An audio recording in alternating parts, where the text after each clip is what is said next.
కొద్ది రోజులుగా వరంగల్ చుట్టుపక్కల ప్రాంతంలో కొన్ని బైక్ చోరీ ఘటనలు వరుసగా జరగడం జరిగింది.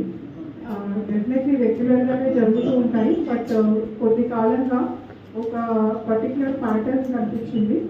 అట్లాగే బైక్స్ చోరీ చేసిన తర్వాత అదే బైక్ల పైన చైన్ స్నాచింగ్ చేసిన సంఘటనలు కూడా మనందరికీ గుర్తున్నాయి. అదే సందర్భంలో ఒక నేరం చేస్తూ అదే వెహికల్ని మరొక నేరం చేయడానికి నేరాన్ని దొరకకుండా తప్పించుకోవడానికి వాడుతున్నారు. కాబట్టి ప్రతి బైక్ థెఫ్ట్ కేసు కూడా జనరల్లీ ఒక్కొక్కసారి మా వాళ్ళు రిజిస్ట్రేషన్ కూడా చేయరు. బట్ అట్లా కాకుండా కంపల్సరీ ఎవ్రీ బైక్ థెఫ్ట్ కూడా రిజిస్ట్రేషన్ చేయాలి. అలాగే వెంటనే కూడా సీసీ కెమెరాస్ ఎక్కడెక్కడైతే ఉన్నాయో వాటిని చెక్ చేస్తూ డిటెక్ట్ చేయడానికి ప్రయత్నించాలి. అప్పుడే మనకి స్నాచింగ్ కేసెస్ కూడా తగ్గే అవకాశం ఉంటుందని గమనించి డీసీపీ సెంట్రల్ జోన్ కవిత ఆధ్వర్యంలో అట్లాగే ఏసీపీ క్రైమ్స్ సైదయ్య ఆధ్వర్యంలో ఒక స్పెషల్ టీమ్స్ ఫామ్ చేయడం జరిగింది. సో ఆ స్పెషల్ టీమ్స్ అన్నీ గత కొద్ది రోజుల్లో జరిగిన బైక్ కేసెస్ అన్నీ కూడా అనలైజ్ చేయడము, టెక్నికల్ ఎవిడెన్సెస్ అన్నీ సేకరించడం ద్వారా దొంతుల ప్రశాంత్ కుమార్ అట్లాగే దుర్గం సాయి కార్తిక్ వీరిద్దరూ కూడా మంచిర్యాల జిల్లాకి సంబంధించిన వాళ్ళు. వీరిద్దరు కూడా గతంలో 1-2 సార్లు ఇట్లాంటి నేరాలు చేసి బైక్స్ని చాలా తక్కువ ధరకి బైక్ని చోరీ చేయాలి, అట్లాగే చాలా తక్కువ ధరకి దాన్ని అమ్మేసి ఆ డబ్బులు ఖర్చు పెట్టాలి, తర్వాత మళ్ళీ ఇంకొకటి చేయాలి అన్నట్టు దాన్ని ఒక ఉపాధిగా ఎంచుకొని వీళ్ళు చేయడం జరిగింది. నా తనిఖీల్లో ఒక పల్సర్ AP 36AY 4700 లాంటి వెహికల్ని మేము పట్టుకోవడము, అది స్టోలన్ వెహికల్గా గుర్తించడము.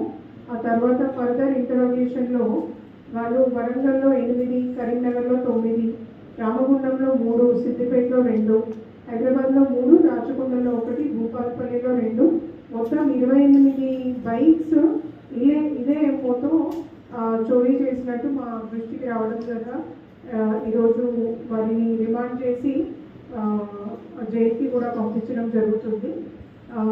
ఈ టీంలో మా డీసీపీ కవిత, అట్లాగే ACP crime Sarveya, additional DCP Balaswamy, మిగతా ఇన్స్పెక్టర్స్ రాఘవేందర్, హరికృష్ణ, రామకృష్ణ, అట్లాగే KUC inspector Ravikumar, CCS SI Srinivasaraju, ఇతర ఆఫీసర్స్ నసీం అహ్మద్, రవిప్రసాద్, జంపయ్య, విశ్వేశ్వర్, వంశీ, వినోద్, అట్లాగే మా technical teams officer Salman, Nagesh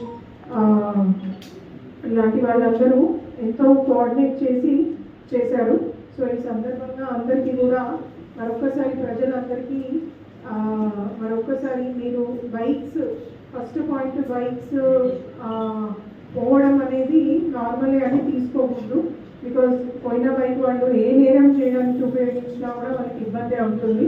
because bike అనేది ఎవరి పేరు మీద ఉంటుందో వాళ్ళనే నేరస్తులం చేస్తాం కాబట్టి. సో ఎక్కడ పార్క్ చేసినా కూడా compulsory steering lock, handle lock ఉండేటట్టు చూడము. అట్లాగే రాత్రి వేళలో లైటింగ్, సీసీ కెమెరాస్ ఉన్న చోట్లనే పార్కింగ్ చేయడము.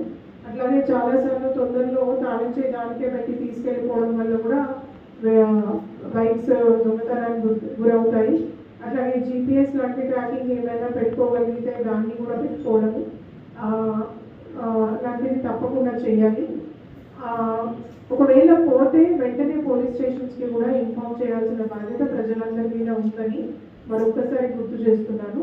అంతేగాక ఎవరైనా మనల్ని అప్రోచ్ అయ్యి 5,000కి 10,000కి బైక్ ఇస్తా అంటే అది ఖచ్చితంగా దొంగలించబడిన వాహనం అని గుర్తుపెట్టుకోండి. సో తక్కువకే వస్తుంది కదా అని చెప్పేసి దాన్ని తీసుకోవడం వల్ల డెఫినెట్లీ ఇట్లాంటివి జరిగినప్పుడు గుర్తుపడినప్పుడు అవి వాళ్ళు నష్టపోవాల్సిన అవసరం పడుతుంది.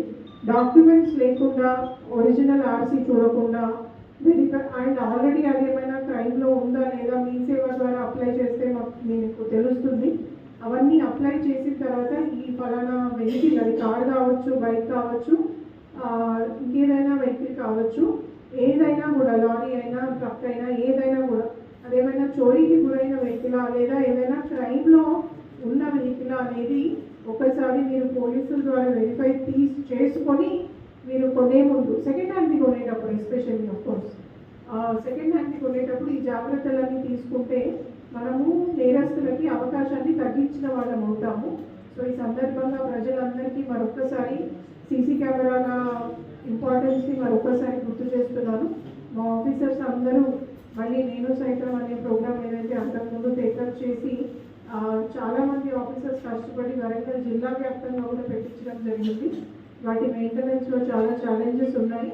బట్ స్టిల్ ఛాలెంజెస్ మెయింటెనెన్స్కి కూడా కావాల్సిన నిధులు సమర్పించుకోవడం, తర్వాత కొత్తవి కూడా ప్రజల సహకారంతో ఇంకా పెట్టించడానికి, వరంగల్లో నేరాలను తగ్గించడానికి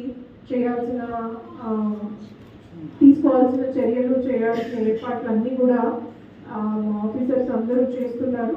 ఈ సందర్భంగా మరొకసారి మా ఆఫీసర్స్ అందరికీ ఈ నేరాన్ని డిటెక్ట్ చేయడంలో ముఖ్య పాత్ర వహించిన మా ఆఫీసర్స్ అందరినీ మరొకసారి పేరు పేరున అభినందిస్తున్నాను. Thank you.